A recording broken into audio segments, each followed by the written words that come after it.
So I'm here with this esteemed group of panelists for a very important discussion around the global impact of Black culture and why it's important for brands to invest and tap into that power and influence. So here we have today Eric Austin, the Vice President of Global Marketing and Media Innovation for Procter & Gamble. Eric has developed some of the world's most successful global billion-dollar brands and developed industry award-winning programs such as The Talk, The Look, Widen the Screen, and others, which shed light on systemic biases and facilitates equitable solutions for P&G, the media industry, and beyond. Tara DeVeaux is Chief Executive Officer of Burrel Communications Group and an award-winning brand and entertainment marketer. Tara joined Burrell from Wild Card Entertainment Group, where she was CMO and Managing Director of 3AM, the agency's content innovation studio. Prior to that, Tara was CMO of BBDO New York, where she was instrumental in driving $40 million of new business and earning her team over 200 creative awards. Kevin Liles is Chairman and CEO of 300 Elektra Entertainment, a collection of labels under the umbrella of Warner Music Group. We all know his iconic story of rising from intern to CEO of Def Jam before his 30th birthday.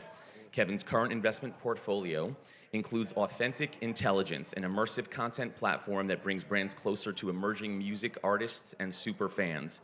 For his work in artist development and activism, Kevin was named Billboard Magazine's Hip Hop Executive of the Year in 2020.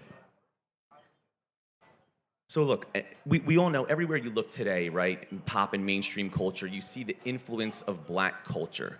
Music, sports, entrepreneurship, fashion, and as Nielsen has said, Black consumer choices have a cool factor that has created a halo effect, influencing not just consumers of color, but mainstream as well.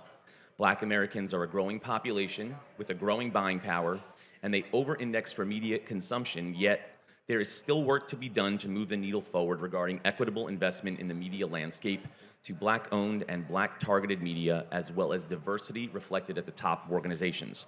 So I wanted to gather these experts here today to talk about how they have had success tapping into the global impact of Black culture in their respective areas and provide insights to other brands to do the same.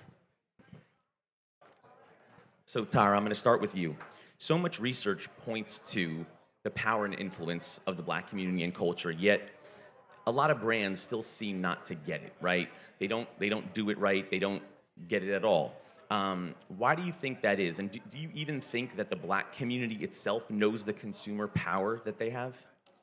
I'll answer your second question first. Yes, I think we very much recognize our power. We can't help but recognize it when we see things that we've started, that have started in our communities, are now kind of mainstream. So from people wearing braids to, overlining their lips to there's lots of examples of it. So I think that we recognize it. I also think that clients at brands recognize it. I think they just don't know what to do about it. I think their approach to it has been, particularly in the general market, quote unquote, which doesn't really exist because the general market is multicultural. But I think that what they are doing about it often, and this is obviously not all brands, and I think Eric at P&G, not trying to toot your horn, but I do think that P&G is doing it right and is recognizing our power as investing in our audience and is investing in Black businesses. So, but I think that for the most part, a lot of the advertisers are focused on, rightly so, how are we reducing cost as much as possible, and that has led us to things like total market approach, which is not advertising with insight and focus on a particular community and a particular point of view. And so I think it just is it's the how. It's not that they don't recognize it. I have conversations with brands all the time, and our rap as Black-owned, majority Black in our ranks agency is that it starts with Black. Everything that is happening in culture, that is in mainstream culture, is really starting in the Black community. And when I say that, I'm getting head nods around the table. So I think they get it. I think they're just kind of struggling with how to actually do it. and where it seems like, at least, that they're asking a lot of the same questions that have been asked for, the last decade or two. And that's why we're here, right? Having conversations like this to help them get it and get there. So Kevin, having worked with so many amazing talents over the years, what are your thoughts on the impact of talent and Black creatives being a voice for the community, and why is it so critical for brands to collaborate with talent who represent the people they are trying to reach? It's, to me, we've been, most people just call us rappers or singers, but we've been activists our whole life. You go back to Harry Belafonte. You go back and you look at what artists have been through and have been targeted over the course of time, and we still here. We still influence. I had the great pleasure to hang out with my man Ludacris last night. You were on the stage right here last night, a few hours ago. Yeah, that was my guy. And to see him go from us thinking about what you should do, we're going to get you in this movie, and the movie turns out to be Fast and Furious, and he's going on Fast and Furious 10. And so our influence is there. I think everybody knows, but I also think that we have to elevate our value proposition as African Americans, as people, the artist community and hip hop community, because the real conversations are not just going to happen by us just on stage. Yeah. You're going to have to know. I had a joke. So they say, Samsung calls me and says, Kevin, we want to have this great experience. I said, okay. I'm going to get you Mary J. Blige one night and get you D'Angelo the next night. They said, well, okay, but you have to talk to the agency that we have a $20 million retainer with to figure it out. I said, for what? The fuck I'm talking to them for? And so what happens is the buddy has the other buddy, and so the money don't come where it should come. And it's one of the reasons why I decided to be more vocal about it. You're going to pay an agency, you're going to pay somebody, and I work with Burrel, I work with everyone, but when you, at the end of the day, I'm coming to meet for artists. Somebody got to use. So it's good that we partner together, you know what I mean? And the last thing I'll say on it, everybody talking about artificial intelligence. Similar to how everybody was talking about hip hop, we called it Def Jam. And now I call artificial intelligence, I'm gonna do authentic intelligence. I want all the data, I want all the shit that everybody know, but I wanna be authentic about it because I don't wanna be artificial. I know I went 10 places, but no, that's great. I didn't go to sleep. We could go all the way to AI now. No.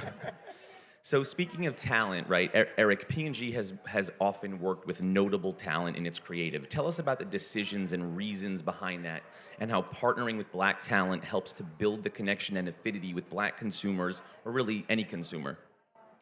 Yeah, no, we've had some success, and it all goes back to making sure that you can establish a business objective. And, the whole push for diversity, equity, inclusion has not been a social cause for us. It's a business imperative. We're a consumer products company, that we compete across 10 categories, 65 brands on a global scale. We serve 5 billion consumers, and they're all unique and different, right? So we have opportunity to go reach more and more consumers. We're not at our reach point. Okay, if you look at it from a general market perspective, it looks like we're doing well. We have some really big brands. You have Tide, and you have Gain, you have Olay, you have Gillette. They're either number 1 or number 2 in their category. But when you look up under the hood and say, okay, how am I doing with AA or Hispanic or APA or LGBTQ? We saw that we had opportunities to close the share gap with those segments. And, we're here learning and, even changing some of the language that we have in terms of reaching all potential consumers across each segment. So it's actually a $500 million incremental business opportunity if I close those share gaps just to be equal with general market population. So I start with that because I think it's imperative to our business to go serve all those consumers. Now, there's a whole layer of what you have to do. I want to make sure that we have the right representation at all levels of management based off of the consumers we serve. So that's a 40%. In the US, it's 40% multiculturals. We want that level in the business. And then we expect our agencies to have a diverse representation in the ideas that they bring to us, so that those creatives who are coming up with the next Old Spice campaign have rich, deep insights through lived experiences. And I'll give you an example, because I went around, but I want to come to this. Everybody remembers the Old Spice campaign where the guy was on a horse. Great breakthrough. We thought it was working well. It was not working well with black men. Black men says, that's not me. That's frat humor. It's sophomoric to me, right? So how many of you are familiar with the Men Have Skin Too campaign with Deion Cole? You've seen that. On fire right now. We're now in year 4 with that. Resonates with black men because we went and got a director who knew the insights, right? We had a creative team that was representative in the room, and you got an idea that men have skin too with the right talent in front of the camera that not only resonates with black men, it resonates with the broader population. And we call it true and truer. If you get to the true insights for Hispanic and APA and LGBTQ and black men, 9 times out of 10, to your point, where the culture starts, it's going to be true for the broader marketplace. And that brain is on fire. We can't keep bottles on the shelf right now in that. So it's a business imperative for us to make sure that we have, even a product portfolio. We've acquisition, we now see that, our portfolio before did not represent textured hair. We had Pantene and we had Herbal Essence. That's not for black women. We made some acquisitions in Mael to make sure that our portfolio is representative for the consumers we serve. So I say all of that is that it's not a social cause for us. It's a business imperative to win with all potential consumers across each segment. Yeah, and like you were saying before about representation, right? It's important to have the representation not just in front of the camera, but behind the camera, in the writer's room, all around, right?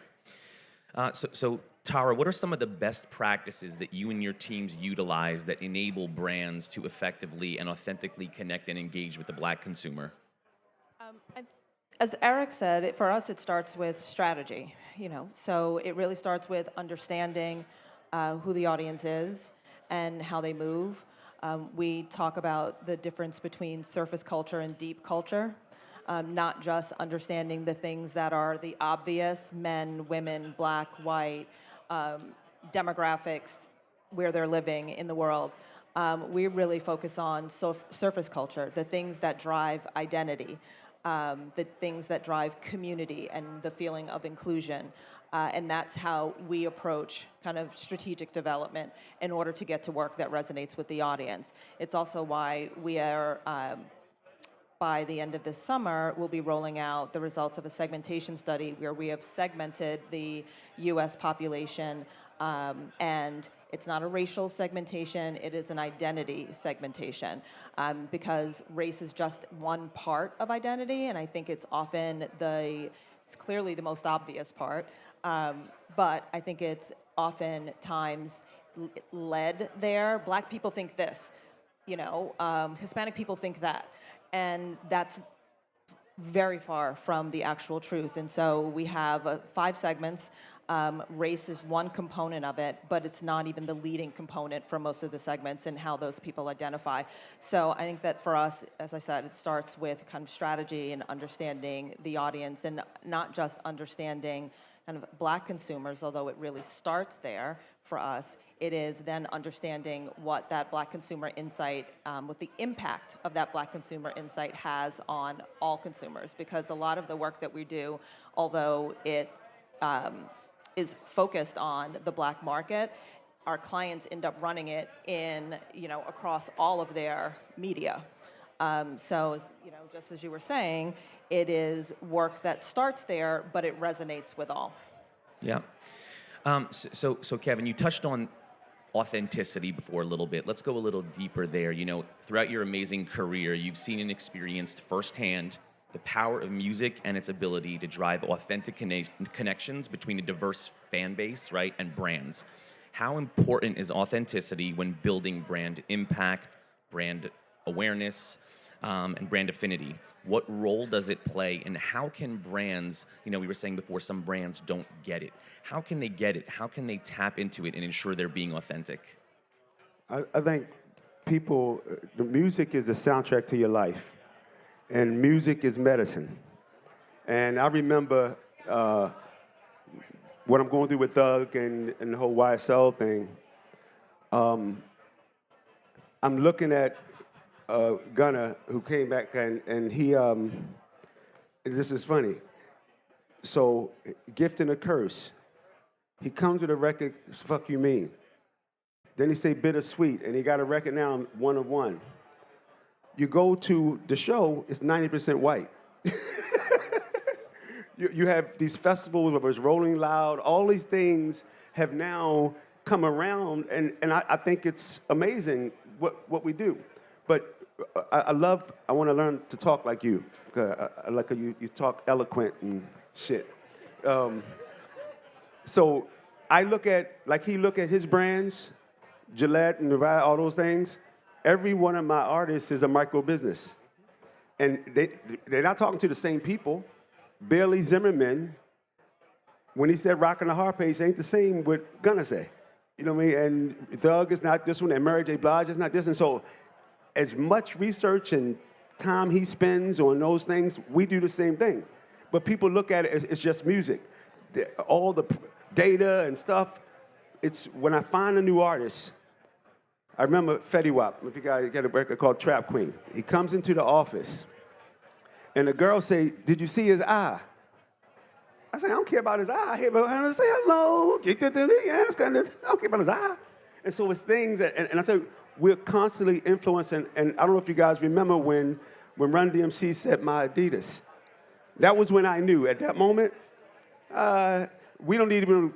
They'll come to us because we're going to have the audience, and eventually we'll be able to sit and say billionaire Rihanna because she got Fenty. You know what I mean? It's going to eventually come. We might have to create our own thing, but I think as much as I want to work with brands, I want to challenge us to build businesses around what we consume instead of just consuming. You know what I'm saying? Absolutely. And, you know, P&G's done a great job of that, right? And when we think about cultural ROI, really tapping into the culture in an authentic and impactful way, I think about P&G because of some of those amazing campaigns I mentioned earlier, right? Widen the screen, the talk, the look. And for those of you that don't know those campaigns, you should really go out and take a look at the creative. Some of it is some of the best creative I've ever seen.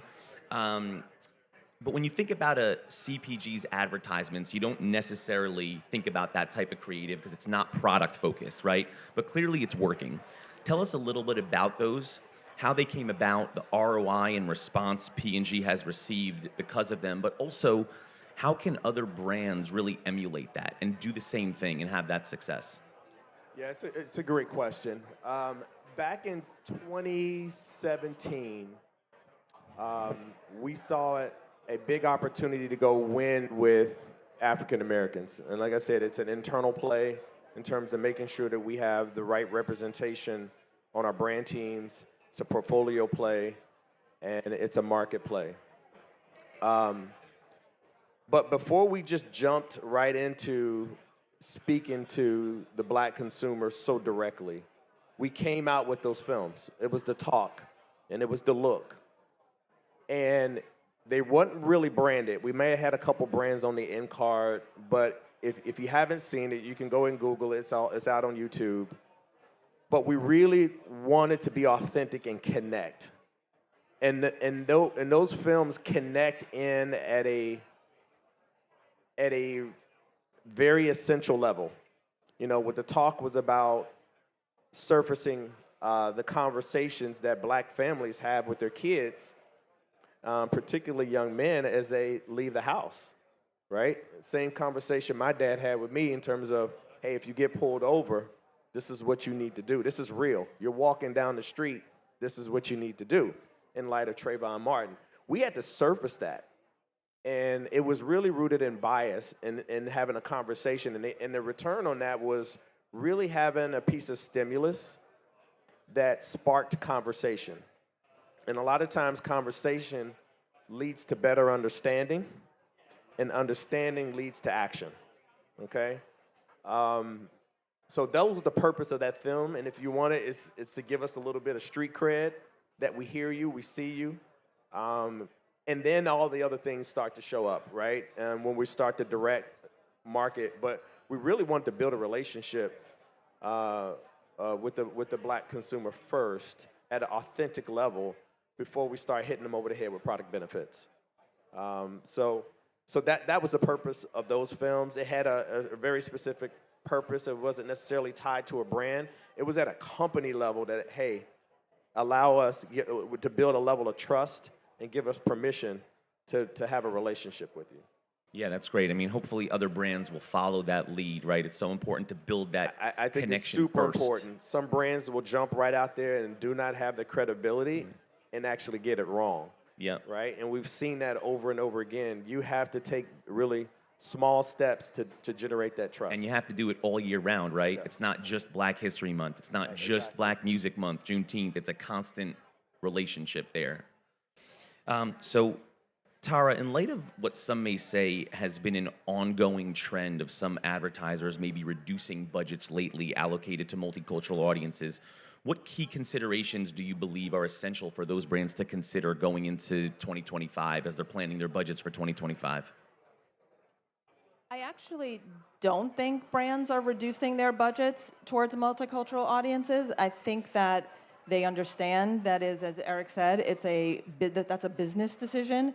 I think what's happening is they're reducing the budgets that are going to multicultural agencies. I think that what we're seeing is, and I've been the beneficiary. I've worked at a quote-unquote general market agency before because advertisers were demanding that their agencies hire Black talent. And so, yes, I have been the beneficiary of that, but what is happening is you oftentimes are asking, you have one or two Black faces in the room, and you expect to have emotionally resonant work.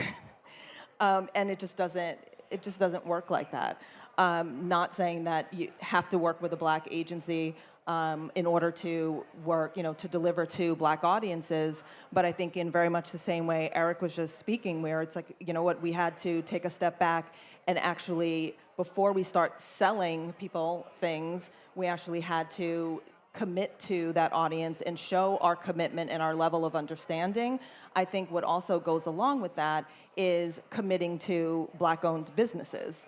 And you're asking people for their dollar, but then you're not putting the dollar back into the community.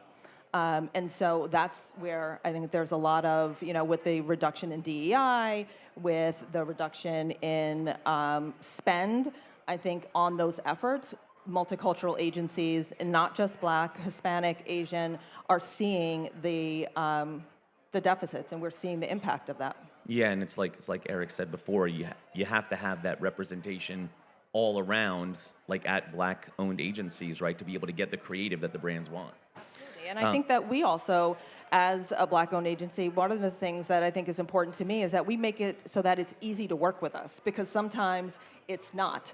And we're very focused on kind of operationally, how do we kind of eliminate the friction that I think has historically been in place, because we can't complain about someone not giving us a chance, not giving us a shot, and then we get the shot and we fumble it. Right. So I think that piece of it, there's an ownership on us as well. Great. So Kevin, in a time when there's so much divide on a global scale, how can the music, advertising, and media industries come together to drive unity, culture, and representation to uplift and empower the Black community and its culture? Well, I think you see, 10 years ago, you didn't see this. you didn't have this. And right now, we're the most consumed music in the world, but there's only 3 C-suite people, John Platt, Sylvia Rona, and myself, and we're the most consumed music in the world. The complexion has to change, and we got to empower more people. We got to empower more women. We got to give people the opportunity and have the real conversation. The conversation, if Tara and I get to know each other, and Eric and I get to know each other, put us 3 in a room around a product, around a launch, the world I gonna can't be wait lit. to see that creative. You don't, because I'm going to talk crazy, Erica's going to talk eloquent, and she's going to put the plan together. You know what I mean? That's what's going to happen. But no, in all jokes, it's changing. It's similar to, if you go to the landscape now, I used to go to, what do you call it, to lobby, and I was congressmen and senators. They didn't look like me or talk like me. Now I'm going, and this one's a mayor, this one's this, the governor's black, and this.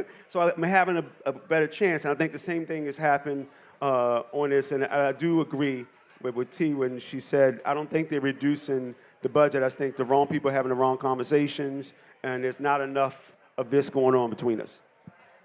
Great. So we only have a minute and a half left. I'm going to see if we can do this quickly in like 30 seconds. What is one key takeaway? I'm going to go to each of you. So start with you, Eric. What is one key takeaway from this conversation that brands, marketers, advertisers should leave here to think about what they can go back to wherever they're going back to implement to make the change and do things better, like we're all talking here?